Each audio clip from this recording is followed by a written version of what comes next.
Well, we had just joined the minister at the beginning of the roadshows when the minister briefed us all that he'd been asked to return. We decided we would continue with the meetings all Monday, which we did without break from 10 o'clock until 6 o'clock at night. And we met, all three rating agencies, about 60 other investors. It was a massive endeavour just on one day to communicate, all the things that we are doing that are worth talking about and celebrating in this country. It must have been quite tough to continue with those meetings, given that the leadership of that of the delegation had been sort of swiftly taken away.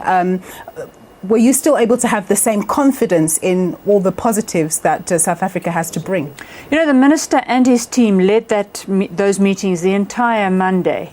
And so I think we were able to put a very strong case forward about the level of sophistication and the sure hands at the leadership of Treasury at the moment. Of course, it's disappointing to investors, locally and foreign, about where is the leadership going. Uncertainty is never a good thing. Investors want certainty so that they know that the environment in which they are placing their long-term capital is going to be carefully managed. So it was difficult to deal with that, but we dealt with it up front at the beginning of every meeting and then dealt with the rest of the position of the country and its finances. Did foreign investors that you spoke to, did they raise concerns about this particular incident and political uncertainty generally?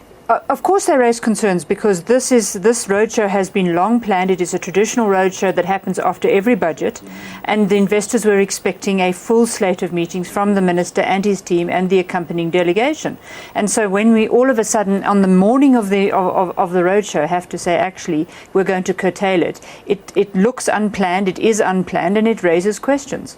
Now, you decided to continue even after the minister left, but why did you then not go on to the US, which was part of the plan? Actually, we would have continued on Tuesday, meeting investors. We tried to meet as many of them as possible on the Monday. We actually invited them to come to a lunch that we were hosting on the Monday, and many of them came on Monday. So we, in fact, did not have any meetings on Tuesday. And frankly, the questions were split between two.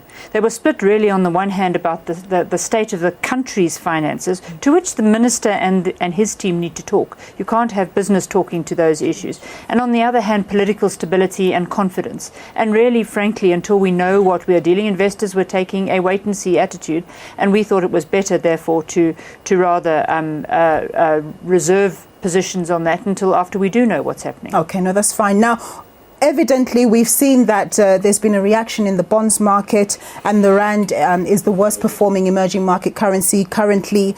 What are the ramifications from your perspective of the current uncertainty that we're faced with? As soon as the rand takes a hiding, that makes doing business more expensive. And that affects you and I. It affects ordinary South Africans in everything we do. It affects the cost of raising capital. It affects the cost of borrowing money from the banks to fund our houses, our schools, our health issues. So it's really not a good thing when the rand is volatile like this. But at a macro level, creating uncertainty, catching investors off guard, affects sentiment. And you can imagine, as South Africans, our sentiment is affected. So too, international investors, they're comparing us to other emerging markets in which they invest. If we shock them, if we catch them off guard, we let them down, their appetite to invest in this country becomes diminished. I think we can't afford own goals like that. JSE CEO Nicky Newton-King. Let's stay with the finance minister, but a related matter.